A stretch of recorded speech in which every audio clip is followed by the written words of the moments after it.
آپ نے یہ حدیث مبارکہ متعدد مقامات کے اوپر سنی ہوگی، حسین منی و انا من الحسین۔ اللہ کے نبی نے فرمایا حسین مجھ سے ہے، میں حسین سے ہوں۔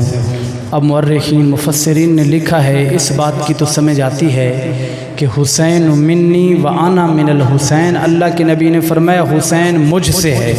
اب یہ بات تو سمجھ آتی ہے کہ حسین بیٹے ہیں بی بی فاطمۃ الزہرا کے، اور بی بی فاطمۃ الزہرا سلام اللہ علیہا بیٹی ہیں محمد مصطفیٰ کی۔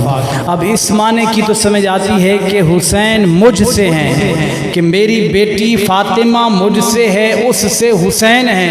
پتہ چلا کہ حسین مجھ سے ہیں، اور آگے اللہ کے نبی نے فرمایا میں حسین سے ہوں۔ اس بات کی کافی لوگوں کو سمجھ نہیں آئی کہ اللہ کے نبی حسین میں سے کیسے ہوئے، حسین تو ہوا محمد سے، پر محمد حسین سے کیسے ہوئے؟ تو مفسرین نے لکھا ہے کہ محمد مصطفیٰ نگاہ نبوت سے دیکھ رہے ہیں، ایک وقت ایسا آئے گا میرا شہزادہ کربلا کے اندر جائے گا، دین کے اوپر وقت آئے گا، دین کا بیڑا ڈوب رہا ہوگا، جھنڈا گر رہا ہوگا، فرمایا اس وقت بچانے والا کوئی نہیں ہوگا اگر میرے دین کے جھنڈے کو جا کر سہارا دے گا، بلند کرے گا تو امام حسین کی ذات ہوگی۔ بس اس کے علاوہ فرمایا اس لیے اللہ کے نبی نے فرمایا میں حسین سے ہوں۔ پتہ چلا کہ محمد مصطفیٰ کا دین قیامت تک چلے گا تو حسین کے توسل سے چلے گا۔ بس